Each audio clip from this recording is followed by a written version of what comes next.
for what you have, because others might not be so fortunate, but there's something you can do to help those in need. And here to tell us about the Macomb County Feeding the Need initiative is the founder and executive director of the group, Cheryl Basignol, and also Kevin Tinley of Platinum Skincare. His business is one of the donation centers involved with this event. Thank you both for being here this morning. Thank you. Happy to have you. So Kevin, let me start with you. Tell me a little bit more about the drive and the dinner and everything involved with this. Okay, well, Macomb Feeding the Need is it's a nonprofit charity, and we collect all year round to help the less fortunate get clothing, food in their bellies. So right now we're working on the clothes drive. It's coming up real quick here on Friday. We'll be passing out all the clothes that we've collected throughout the year.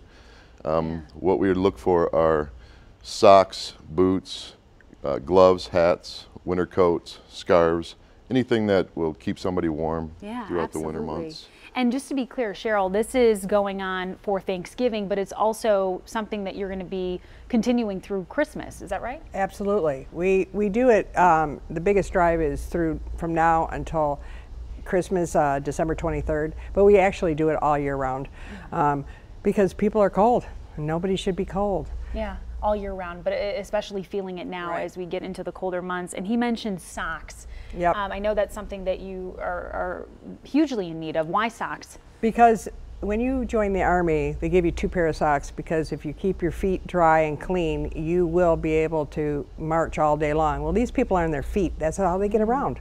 So we need to make sure that they have at least 2 pairs of socks. I like to give them 4 so that they can interchange their socks, keep them clean, keep their feet clean, and keep healthy. And Cheryl, talk to me about the need, because you and I have had several conversations about how just anecdotally you've been seeing more people come in the door asking for food, asking for things to keep them warm. I mean, what is your assessment of the trend right now? I think a lot of it, to be honest with you, has to tie in with that opioid addiction. They get addicted to some medications because they got hurt or whatever illness. They get addicted to it. They become heroin addicts or whatever the next phase would be, and then they end up homeless. And they really honestly don't know how they got there.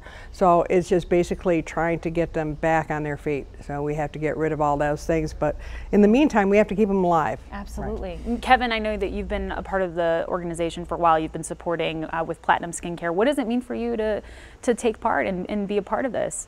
Well, it's for one thing, it's a real honor and a pleasure to be able to help bless other people, people in need, and there are so many of them out there. And for what it means to me is, I feel that I've been blessed through my life, and I just want to give blessings back. Yeah. And this is the time to do it. It really is. And before we go, because we are running out of time, I want to tell people that in addition to all of the things that you would think of, the hats and scarves and coats, etc., you guys also accept plastic bags, because you do an incredible, mats for the homeless. Tell us really quickly about it. Absolutely. The mats for the homeless is actually a barrier. We make them out of shopping bags, your Kroger, your Meijer bags, and it keeps people warm. It's a barrier from the ground. Once they get that frozen in the ground, they cannot get rid of it. It takes 3 days. We do a sleep out in January every year, and everybody that does it says it takes them 3 days to warm up. So can you imagine doing it every day? I cannot, and I know that you're going to be doing it in the winter time. We'll talk to you later about that. We do have to send it to break, but we're going to tell people where they can leave donations very, very soon on our website, WXYZ.com. Thank you both for being here. We'll take a quick break.